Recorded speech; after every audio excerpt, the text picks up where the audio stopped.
அண்மைச் செய்தி. முன்னாள் அமைச்சர் எம்.ஆர். விஜயபாஸ்கர் மீது கொலை மிரட்டல், போலி ஆவண மோசடி செய்தல் உள்ளிட்ட 6 பிரிவுகளின் கீழ் வழக்குப்பதிவு செய்யப்பட்டிருக்கிறது. தனக்கு சொந்தமான 100 கோடி ரூபாய் மதிப்புள்ள 22 ஏக்கர் நிலத்தை மோசடி செய்ததாக பிரகாஷ் என்பவர் புகார் அளித்திருக்கிறார்.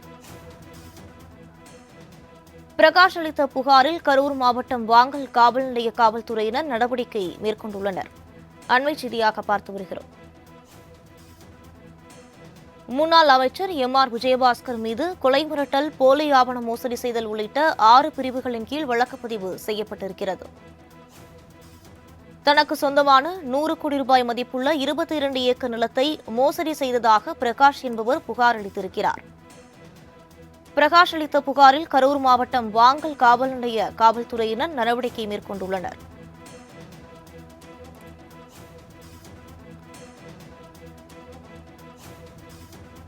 முன்னாள் அமைச்சர் எம்.ஆர். விஜயபாஸ்கர் மீது 6 பிரிவுகளின் கீழ் வழக்குப்பதிவு செய்யப்பட்டிருக்கிறது.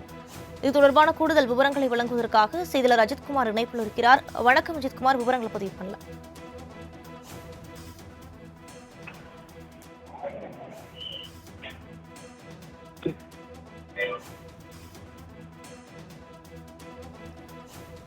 முன்னாள் அமைச்சர் எம்.ஆர். விஜயபாஸ்கர் மீது 6 பிரிவுகளின் கீழ் வழக்குப்பதிவு செய்யப்பட்டிருக்கிறது. இது தொடர்பான கூடுதல் விவரங்களை வழங்குவதற்காக செய்தியாளர் அஜித்குமார் இணைப்பில் இருக்கிறார். வணக்கம் அஜித்குமார், விவரங்களை பதிவு பண்ணலாம். வணக்கம் அனிதா. கரூரில் உள்ள மேலப்பொருள் சார்பதிவாளர் பொறுப்பு முகமது அப்துல் கதர் கரூர் காவல் நிலையத்தில் அளித்த புகார் மனுவில் கூறியிருந்ததாவது, கரூர் மாவட்டம் வெள்ளியணை பகுதியைச் சேர்ந்த பிரகாஷ் மகள் சோபனா செட்டில்மெண்ட் மூலம் அவர் சொத்தை கிரைம் செய்து கொடுப்பதற்காக கடந்த ஏப்ரல் 6ஆம் தேதி பதிவானார். பதிவாளர் அலுவலகத்துக்கு வந்திருந்தார். அவருடன் ரகு, சித்தார்த்தன், மாரப்பன், செல்வராஜ் ஆகிய 4 பேர் கூட வந்திருந்தனர்.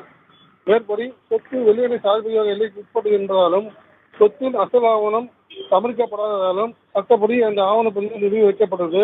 அதன் பிறகு அசல் ஆவணம் தொலைந்து விட்டது என கூறி சென்னை வில்லிவாக்கம் காவல் நிலையத்தில் பெறப்பட்ட சிஎஸ்ஆர் தகவல் நகலை ஆவணதாரர் சார்பாக யுவராஜ் மற்றும் பிரவீன் ஆகியோர் நேரில் அளித்தார்கள்.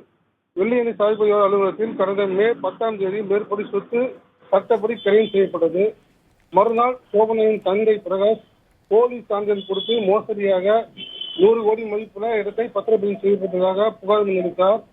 அதன்படி கரூர் மாவட்ட பதிவாளர் இது குறித்து கரூர் காவல் நிலையத்தில் புகார் அளித்தார். அவர்